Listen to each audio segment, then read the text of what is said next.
Welcome back. You're watching HFO-TV. HFO-TV is co-sponsored by the construction, repair, and restoration firm J.R. Johnson, the real estate law firm Baljanik LLP, the tax deferral accommodator Butler Exchange Group, the mortgage banking firm Gantry Incorporated, and forensic building consultants providing building structural science services. Welcome back to HFO-TV. I'm Greg Frick, partner at HFO Investment Real Estate. And today we have with us Tim Miller, an estimator at J.R. Johnson. Thank you, Tim, for coming. Thanks for having me. We're going to talk a little bit about, I know it's been in the news this summer, about something I hope that doesn't happen to anybody out there, but it inevitably may happen to some people, is fires in an apartment building. And what the steps are if you get that call in the middle of the night or whenever it may be that you've had a fire at your property. What are the best options or best steps to do as an owner? And we thought we'd bring Tim in to kind of give a rundown on what to do and kind of the steps for owners out there. So again, thanks for taking the time to do this. And yeah, absolutely. We hope you don't need to go this route, but if you do, you at least have a resource to go. So I know we've seen a lot of fires in the last few months in the news. I mean, if somebody gets that call, what's kind of the first?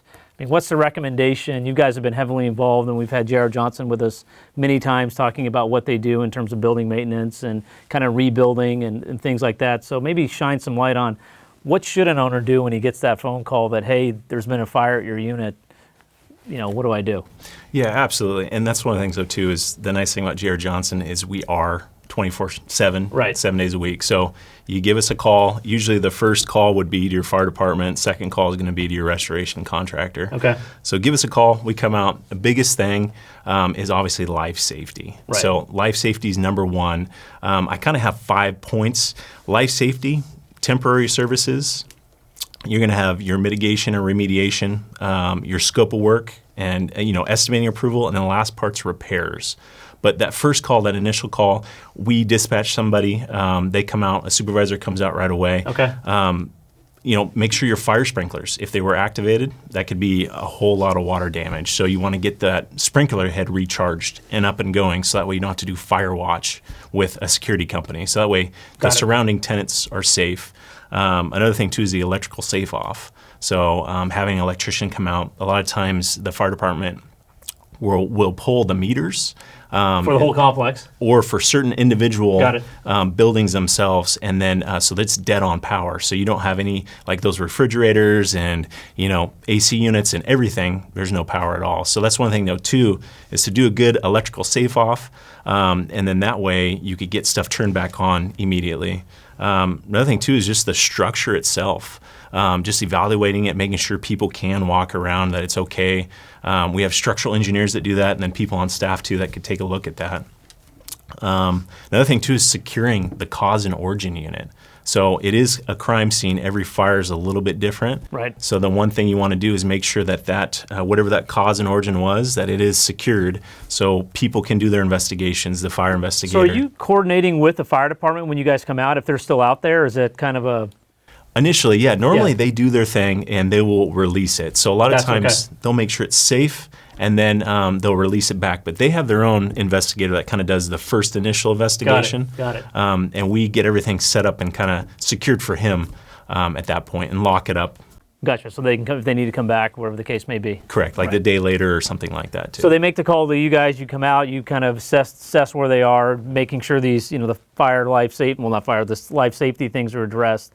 Then is it, you going with the owner into the insurance? How does that process work, and what happens on the next step? That's usually the next step, yeah. So a lot of things, though, too, is the tenants. Usually the tenants want to get their stuff. So that's one thing, though, too, is to kind of facilitate that as well. Work with their individual insurance carriers if needed. Okay. But ultimately the building insurance carrier. So it kind of to secure that area, so that way the insurance carrier can do their investigation too, and kind of release anybody from liability at that point in time.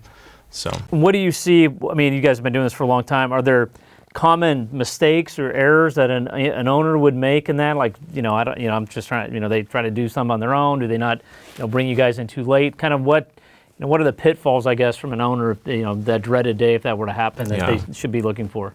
Well, I think one thing too is, again, asbestos and lead too. Okay. So a lot of times when a fire department does come out, they are kind of bulls in a china star. So they take apart a lot of stuff. There's a lot of material that falls on things.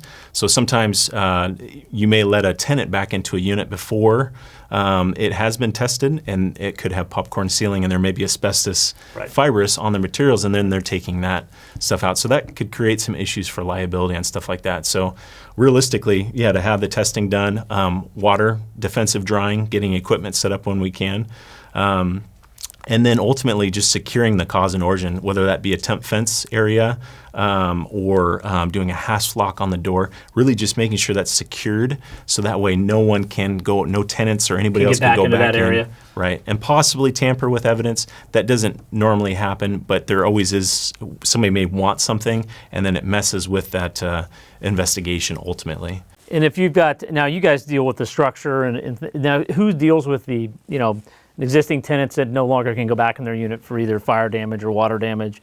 Is that something, does that kind of go on your shoulders? Is that another department that handles that? We do. We help out with that quite a bit. Oh, you do? Okay. A lot of times too is we'll set up a meeting and we'll kind of call all the tenants together, and we'll basically set up a meeting and kind of go over, hey, if you have insurance, this is what you should be doing, and get them lined up with electronic restoration companies or contents cleaning situation. For their personal property. Absolutely. To try to help facilitate that. And then also too, we create a big email chain or communication chain, so that way we're kind of keeping everybody in the loop as we go. Usually we don't put the tenants on that, but the property management and ownership is on that to kind of keep them in the loop in the process of how things are going and progressing. Gotcha. And the insurance comes in right away? I mean, they're in. Typically they do. We have good relationships with a lot of the adjusters in the area. Okay. So a lot of times too, the property management or owner will say, hey, I'm working with J.R. Johnson and this is my estimator. And they're like, okay, great. And then we just start coordinating and working directly with them, ultimately to get an approved scope and then a finalized repair number as well. Oh, nice. So for owners out there, again, if this does happen, hopefully it doesn't, make the call to some, a firm like yourself, J.R. Johnson, who can handle, kind of soup the nuts from the beginning to the end and take it all the way through. And I think, like you said, the experience with the existing insurance companies, it would make the process significantly smoother, because again, there's pitfalls all along the way, and absolutely need somebody to kind of quarterback that thing through. Any kind of words of wisdom for owners in terms of fire prevention? I mean, there's again, a lot of our construction's done in the 70s. There wasn't sprinklers back then, or weren't required. I mean, what do you advise owners when you're out looking and assessing a building? Well, obviously, preventative maintenance is huge. Yeah. That's probably the biggest one. A lot of times, though, too, is we are adding sprinklers to the properties, which is a good thing. Yeah. But the difference between a fire loss with a sprinkler activation versus a fire loss with no sprinkler activation, usually the structure is majorly compromised. But with a sprinkler, you have a lot of water damage. Right. So it is great because the life safety aspect on that. But a lot of times, though, too, the water is a big contributing factor as well, too. So I guess those type of things as far as preventative maintenance and making sure everything's ready to go in case of a fire would be.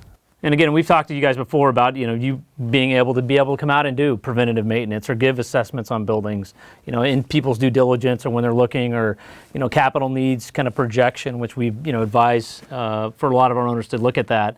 Especially if your building's 50 years old, systems are getting to that point.